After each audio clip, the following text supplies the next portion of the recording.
bem, queridos. O quadro Por Dentro da Bíblia, ele é um quadro de uma conversa explicativa sobre temas diversos da Bíblia, da área cristã.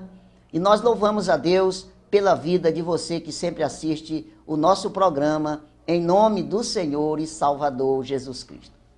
O meu convidado de hoje, ele é um jovem senhor. Ele é formado em teologia, bacharel em teologia pela Faculdade Beth Racan, é licenciado em História e Sociologia pela FAM. Ele também é capelão evangélico pela Confecap. Ele é professor de teologia em várias matérias, mas principalmente na matéria de bibliologia. Ele é mentor da mentoria Sola Scriptura. Ele é superintendente da Escola Bíblica Dominical, diácono da Assembleia de Deus, pregador, um amante da literatura cristã e é também um grande estudioso das Sagradas Escrituras. Esposo da irmã Lene Souza e pai da Maria Heloísa.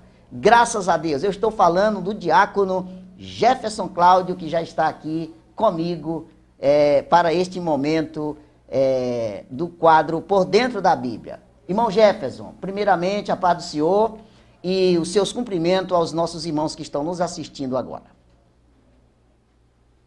A paz do Senhor, meus irmãos. Pode ser o pastor Francisco dos Milagres.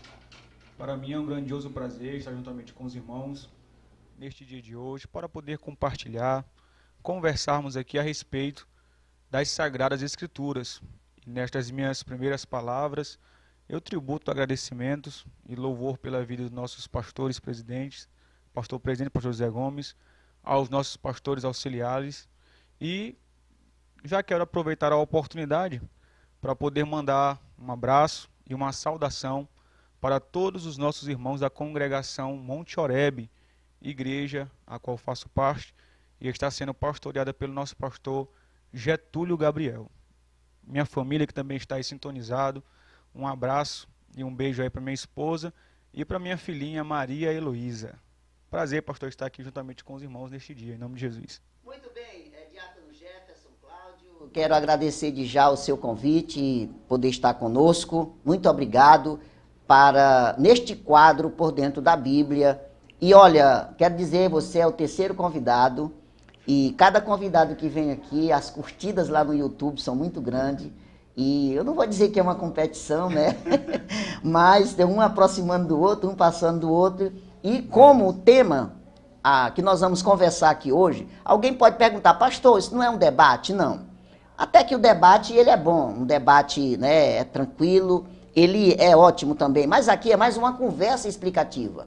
É por isso que você pode mandar pergunta para o diácono Jefferson responder, você queira fazer a sua pergunta.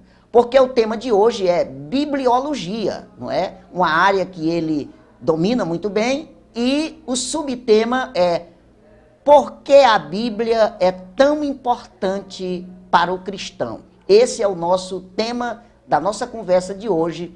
Para isso, Jefferson e meus irmãos, eu quero ler segunda carta de Paulo a Timóteo, capítulo 3, versículo 16 e 17, que diz assim: toda a escritura divinamente inspirada é proveitosa para ensinar, para redarguir, para corrigir, para instruir em justiça, para que o homem de Deus seja perfeito e perfeitamente instruído em toda boa obra. Eu posso começar essa nossa conversa baseado neste versículo, diácono Jefferson. Mas quero dizer também, diácono Jefferson, meus irmãos, olha, existem tantas coisas importantes para um ser humano, né, para uma pessoa. Como, por exemplo, a RG, ela é importante para o cidadão. O passaporte, ele é importante para que a pessoa vá de um país a outro. A bússola, ela é importante para o viajante, os navios, os marinheiros. Enfim, existem muitas coisas importantes. E, olhando para a Bíblia, Por que, Diácono Jefferson, a Bíblia é tão importante para o cristão? Bom, pastor Francisco, até vou aproveitar aqui as suas colocações, que em todas elas foram aí bem aplicadas, onde cada instrumento servia aí de forma essencial para aquele que estaria ali precisando daquele auxílio, uma bússola. E por que a Bíblia ela é importante para o cristão? Logo, em primeira instância, nós queremos pontuar que a Bíblia é importante porque através da palavra de Deus, das Escrituras, nós temos o conhecimento a respeito do Deus a qual nós servimos. Quando nós vamos buscar alguns meios de tentar encontrar Deus, ou como podemos deduzir que Deus existe, há alguns métodos que nós chamamos de argumento ontológico, argumento teleológico, argumento cosmológico, mas em todas estas percepções de argumentação, a que mais se aproxima e que nós tomamos como base da nossa fé é a Bíblia Sagrada. Porque, por exemplo, o argumento cosmológico, onde há essa expressão de revelação geral, onde conhece-se Deus por meio da natureza, se torna uma revelação, mas não uma revelação propriamente dita, onde nós podemos alcançar a totalidade de Deus, a vontade de Deus, aquilo que Deus quer para a humanidade. Mas por meio da Bíblia Sagrada, que nós chamamos de revelação especial, nós temos o registro de como podemos entender a existência de Deus, o caráter de Deus, tanto os seus atributos comunicáveis e incomunicáveis, que nós também usamos a expressão de cognoscíveis e incognoscíveis. Então, a primeira coisa que quero pontuar, pastor Francisco, é que a importância grandiosa do cristão conhecer a Bíblia Sagrada é porque, por meio dela, nós conhecemos o Deus a quem nós servimos. Ah, então, isso aqui é interessante, viu, meus irmãos? É interessante, veja só. O nosso Deus, ele é um Deus grande, poderoso, santo, não é? Ele é um Deus insondável. Mas a Bíblia, ela é importante porque ela mostra para nós, ela nos leva a conhecer o nosso Deus. Então, quem não gostaria de conhecer Deus, não é? Quem não gostaria de conhecer Deus? Mas aí você pode até, aí mais adiante, se explicar como é esse conhecer Deus. Porque todas as pessoas almejam e desejam conhecer alguém famoso, uma celebridade, um ator, um jogador de futebol, enfim. Tudo bem, não é? São pessoas... Mas conhecer a Deus eu entendo que é muito mais especial. E aí o Senhor está dizendo que a Bíblia, ela nos mostra, ela nos faz conhecer Deus. Isso é importante demais. Então, é um primeiro ponto porque que a Bíblia ela é importante para o cristão, não é isso? Sem dúvida, pastor Francisco, porque por meio da Bíblia Sagrada, nós teremos o conhecimento a respeito de quem é o nosso Deus. E vale até frisar algo aqui rapidamente, que Deus, como diz o pastor Antônio Gilberto, no seu livro sobre a Escola Bíblica Dominical, da editora CPAD, ele aplica dizendo que Deus ele se comunica com o homem, usando homens e com linguagem humana. Mas em todo momento é Deus falando. Então, vou até colocar uma palavra entre aspas, dizendo que Deus ele se limitou em falar com o homem, usando a sua linguagem, para que o homem pudesse entender as formas com que Deus quer se revelar para a humanidade. Então, eis aí, mesmo que de forma limitada, pois nunca poderemos alcançar a magnitude do nosso Deus, mesmo que nós venhamos a estudar vários compêndios, vários livros, comentários e etc., mas em nenhuma situação nós poderemos alcançar a magnitude do nosso Deus. Mas mesmo nesta particularidade, mesmo que resumida, então Deus ele se revela para a humanidade. Então, eis aí, queremos conhecer a Deus, Bíblia Sagrada, não tem outro caminho. Bíblia Sagrada, muito bem. Então, o versículo que, ora, na abertura eu li, e eu quero pedir até a produção que coloque aí o número para alguém que deseja fazer uma pergunta ou uma colocação, você possa fazer isso, né? Então, peço que o Bruno coloque aí o número, que o Bruno coloque também o tema, não é? Para que as pessoas possam ficar acompanhando o tema aí, porque a Bíblia é tão importante para o cristão. porque a Bíblia é tão importante para o cristão, e você pode fazer uma colocação, fazer uma pergunta. Então, a Bíblia, o texto aqui que ora eu li na abertura, nos mostra que a palavra de Deus, ela é inspirada, algo que é inspirado. A gente sempre costuma dizer, quando alguém prega, né, diz assim, rapaz, o irmão hoje pregou inspirado, eu gostei, né? O cantor hoje, ele cantou inspirado, eu gostei. Então a Bíblia é isso, a Bíblia é inspirada por Deus, e ela, por ser tão importante, não resta dúvida que ela é perfeita, infalível e inerrante. Não é isso, Diácono Jefferson? Sem dúvida, pastor Francisco. E dentro desse texto que foi aplicado aí na segunda carta de Paulo a Timóteo, no capítulo 3 e no versículo 16, essa expressão inspirada que ele aplica aqui é a expressão grega theopneustos, né? Que é a junção de duas palavras gregas, theos e pneustos, que traz a ideia de respirar, de fôlego. E quando nós vemos essa ideia de inspiração, há três palavrinhas que temos que ressaltar e que todo estudante da palavra de Deus, que gosta de mergulhar nas Escrituras, tem que memorizar. É a expressão revelação, a expressão inspiração e a expressão iluminação. A revelação, nós dividimos ela em duas, a revelação geral e a revelação especial. A revelação geral, ela se detém no campo cosmológico, onde pode-se deduzir que existe um Deus por conta das expressões da natureza. Há até um exemplo bíblico do Salmo 19, verso 1. Mas já a revelação especial, ela se detém na questão da Bíblia Sagrada, no registro escrito. Então essa revelação se dá naquilo que o homem pode receber de Deus, mesmo que a sua capacidade não consiga alcançar. Essa é a primeira coisa que temos que ressaltar. Revelação é aquilo que o homem não poderia, por sua própria capacidade, deduzir. Aí vem a segunda expressão, que é a expressão inspiração. E o que significa a inspiração?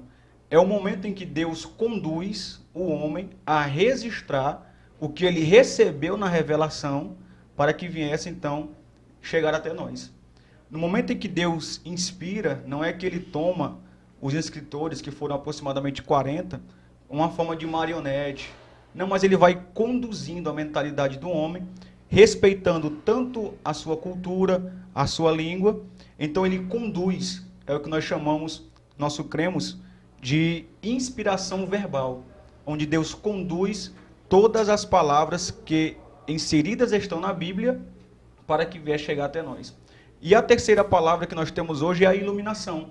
Todo pregador, quando ele vai estudar um texto, analisar um texto, ou todo professor de escola dominical, todo estudante, quando ele recebe algo de Deus naquele texto, ele está recebendo uma iluminação do Espírito. Há até um certo comentarista que diz, a revelação não pode ser alterada, a inspiração também não pode ser alterada. A alteração se dá hoje demais na iluminação, onde nós pegamos um texto e cada pessoa que for pregar naquele texto ou ensinar tem uma iluminação diferente. Então, revelação, aquilo que Deus dá, que o homem não poderia alcançar. Inspiração, o ato de Deus conduzir o registro desse texto. E a iluminação é como chega até nós, como nós, pelo Espírito Santo, entendemos a palavra de Deus. Muito bem. Então, isso é muito maravilhoso, né? Muito especial, essas explicações que o Diácono Jefferson está falando, porque, veja só, dentro da revelação, né, Diácono Jefferson, então ali Deus está revelando, como o senhor afirma, aquilo que o homem não tem capacidade de entender. Então, na palavra de Deus, por isso que ela é importante, e o tema, porque a Bíblia é tão importante para o cristão, porque Deus ali está revelando, ele está se revelando através da palavra de Deus. E ele também ali, ele revela a sua vontade para o homem, é isso? Sem dúvida.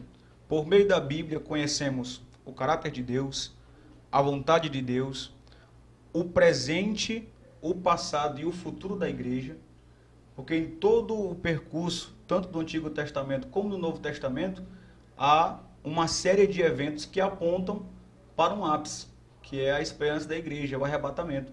Então, inevitavelmente, quando o cristão ele conhece a Bíblia Sagrada, ele até mesmo não fica aflito, sem esperança, porque ele sabe como tudo vai terminar. É como dizia, se não me falha a memória, Billy Graham, que a Bíblia é mais atual do que o jornal que vai sair amanhã. Então, o crente que conhece a Bíblia, se debruça no texto sagrado, ele conhece o passado, o presente, é o que estamos vivendo, e o alvo que estamos prestes a chegar. O futuro. O futuro. Então, isso é mais importante. Então, o cristão que não tem a Bíblia, vamos dizer que é como se um viajante que está sem a bússola. Porque já que a Bíblia ela é revelação, ela é algo que nos mostra, nos leva a conhecer o nosso Deus, mostra a vontade de Deus, como você disse, ele mostra o momento atual, o futuro da igreja, então está tudo ali. Então um cristão que ele não tem a Bíblia como ali a sua companheira fiel, ele está faltando alguma coisa para ele, não é? Sem dúvida, pastor. Está andando no escuro. Andando no escuro. Andando no escuro. Então é desse jeito, é como se fosse uma flecha sem ponta, um leão sem presas. Então todo cristão autêntico que serve ao Senhor Jesus, inevitavelmente, ele se detém no texto sagrado. Mesmo que no decorrer dessa análise a gente encontra alguns problemas, algumas dificuldades, mas não há nada que o Espírito Santo não lhe conduza a entender o texto sagrado. E, às vezes, o cristão, o crente, né, o irmão, a irmã, ele possa dizer assim, irmão, a Bíblia, eu sei que ela é importante, mas a Bíblia, ela tem muitos pontos difíceis de ser entendido, não é? E aí, como este cristão pode lidar com isso? Por exemplo, ele tem crente, né? Eu digo isso aqui com muita segurança, que ele nunca leu, não é, o livro de 1ª e 2ª Crônicas, não é? E outros mais, porque ele acha que ali tem coisa muito complicada, muito difícil, é coisa do passado. Então ele se debruça mais no Novo Testamento. Então ele pode ter esse entendimento e como ele pode mudar esse entendimento sobre essa questão. Pegando um ponto da sua fala, quando nós vemos essa questão das dificuldades para a interpretação, nós até chamamos no campo teológico de alguns abismos, que até eu coloquei em forma de acróstico com a expressão CCLA e a expressão NEM, que são alguns abismos, que é a questão da interpretação no campo da hermenêutica, da exegese. Nós vemos ali levar em consideração o contexto cultural, o contexto da época, a questão linguística e também autoral, que são algumas dificuldades e abismos que nós temos para fazer uma boa interpretação da palavra de Deus. E também, além de termos estas questões de cultura, contexto, língua e os autores que estão bem distantes, nós ainda temos uma deturpação na nossa questão moral, espiritual e natural. Porque o homem natural ele não consegue compreender as coisas de Deus, pois elas se discernem espiritualmente. Então, o meu conselho para os irmãos que estão aqui, nossos telespectadores, mesmo com todas estas formas de dificuldade, a maior coisa ou a maior ação que nós temos que ter para enfrentar isso é lendo a palavra de Deus, diuturnamente. Pedir inspiração do Eterno para que Ele venha nos dar forças, nos dar coragem. E quando nós chegamos nas genealogias, a gente fica um tanto que, por que destas descrições, destas narrativas e tal, e estão aqui neste livro. Mas o meu conselho é para os irmãos se debrucem ainda mais, porque em cada palavra, em cada verso, há uma grandiosa verdade da palavra de Deus para os nossos dias e para os nossos irmãos. Muito bem. Então, perceba que o que Paulo ele falou aqui exatamente a Timóteo, na sua 2ª carta, ele disse que toda a escritura ela é divinamente inspirada e proveitosa. Primeiro ele disse que ela é proveitosa para ensinar. Então, a partir deste princípio, o cristão já deve entender que a Bíblia é muito importante para ele. E que, assim como a alimentação ela é importante, não é? Todo dia, porque mesmo que você coma no almoço, 3 alimentos diferentes. Por exemplo, arroz, feijão e carne. Então, ali você vai ter 3 ingredientes, ou 3 nutrientes, que a gente pode assim falar, né? Não sei se eu estou dentro aqui. 3 nutrientes diferentes. Vai ter a carne, que é o carboidrato. Aí, pode acrescentar a salada. Então, tudo isso. Então, aqui, partindo deste princípio, ela é apta para ensinar, para redarguir, para corrigir. Depois a gente pode até explicar a diferença dessa palavra redarguir para corrigir, que talvez alguém pode pensar que é a mesma coisa, né? E instruir em justiça, não é? Instruir em justiça. Então, partindo deste princípio, a Bíblia, ela é importante por isso. Assim como o alimento é importante para que o cristão possa ter, não é, no seu organismo aquilo que é necessário, a Bíblia também funciona desse jeito. Não é isso, Diácono Jefferson? Sem dúvida, pastor Francisco. Em cada situação que nós nos encontramos em nossa vida, a Bíblia sempre tem uma resposta a dar. Aquele que está sem esperança, ela traz esperança. Aquele que está triste, ela traz possibilidades de alegria. E em todos os campos da nossa vida, moral e ético, inevitavelmente a Bíblia tem uma resposta a nos conceder. Inclusive, até estava aqui olhando a versão viva desse mesmo texto, que diz o seguinte: a Bíblia inteira nos foi dada por inspiração de Deus e é útil para nos ensinar o que é verdadeiro e para nos fazer compreender o que está errado em nossas vidas. Ela nos endireita e nos ajuda a fazer o que é correto. Então, inevitavelmente, o cristão que anda segundo a palavra de Deus, não tem como ele estar andando no erro, porque ela é apta para todas as áreas da sua vida. Muito bem. Já tem uma pergunta aqui, Diácono Jefferson, e, na verdade, a pergunta, ela não está totalmente inclusa dentro do tema, mas se der para o senhor responder agora, se não, você peça um tempo e você volta aqui para responder. Mas ela é uma pergunta, aqui Israel Lima está perguntando, o que foi o período interbíblico? Pronto.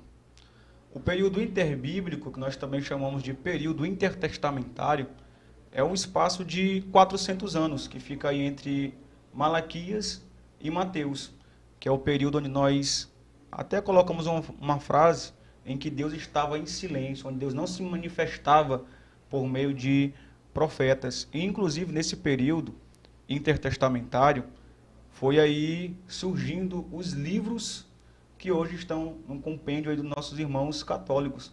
Foi nesse período. É chamado livros apócrifos? Os livros apócrifos. Foi nesse período? Foi nesse período.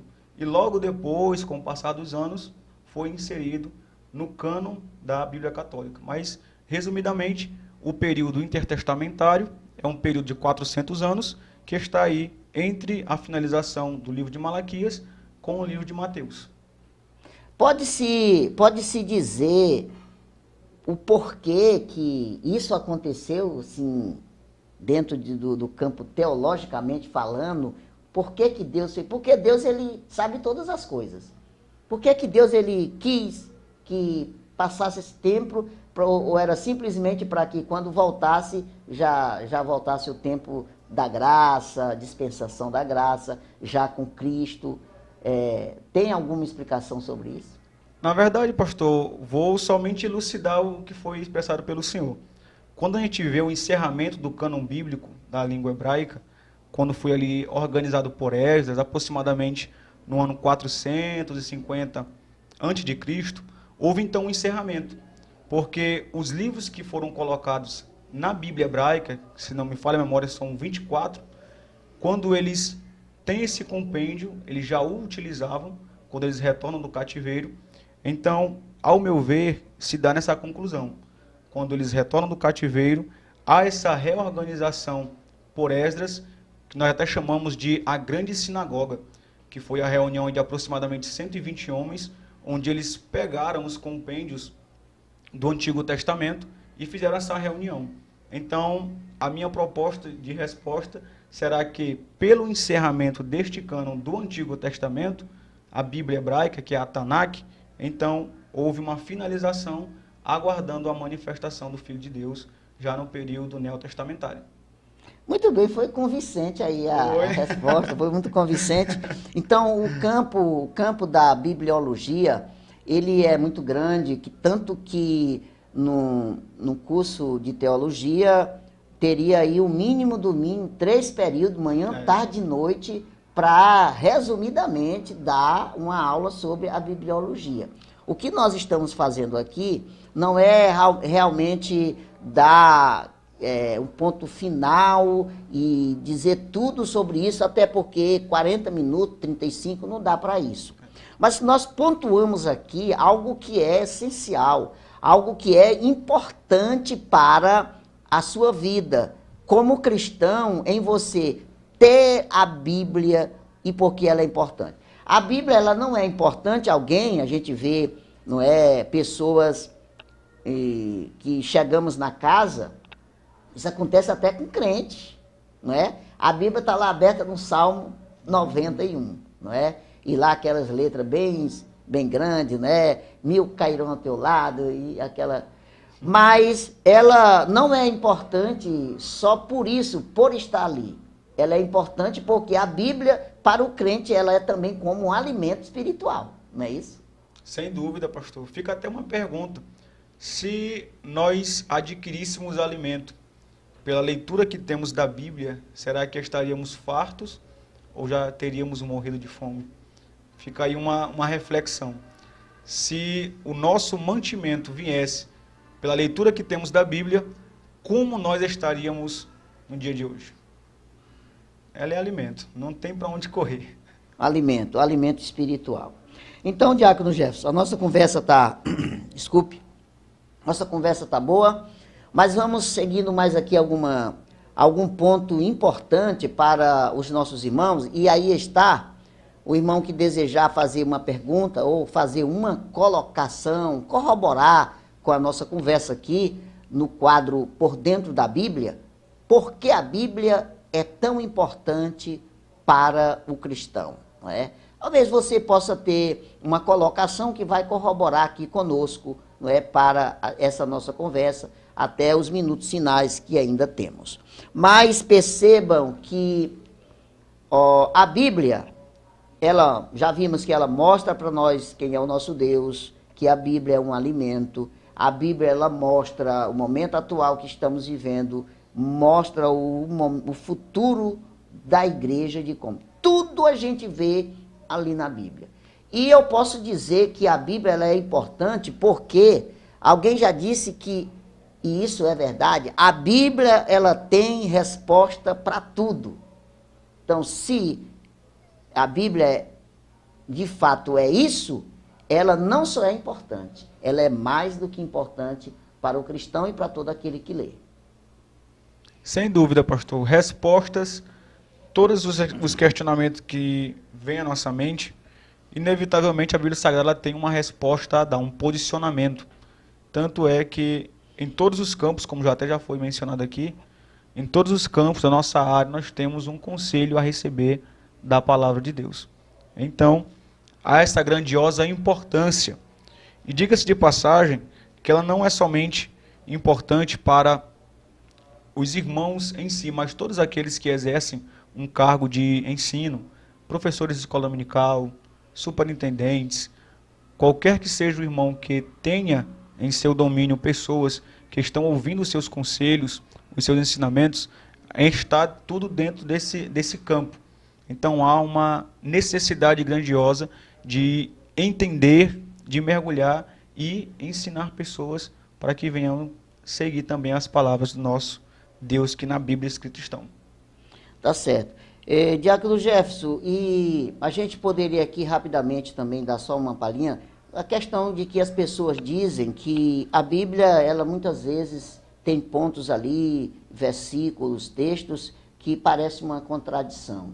Então alguém poderia dizer que, como se hoje a gente fosse buscar um alimento e naquele alimento tivesse algo que poderia afetar, né, a saúde da gente, como por exemplo, alimento com muito açúcar, o refrigerante, né? Tomar muito refrigerante ele vai causar um problema da glicemia, etc., diabetes. Mas quando alguém pensa por esse lado, não é? Alguém pensa por esse lado, e isso resta dizer que é algo sério, que é até cristão, está dentro da igreja, e ele acredita que a Bíblia se contradiz. Então, a pessoa a partir deste princípio está dizendo que a Bíblia não é importante para ele, do mesmo jeito ele está dizendo que o refrigerante não é bom para ele. Como a gente pode solucionar esse problema? Sem dúvida, pastor. E, inclusive, sobre essas pequenas contradições que aparecem na Bíblia, que na verdade não são contradições, mas há sempre uma explicação lógica a ser dada.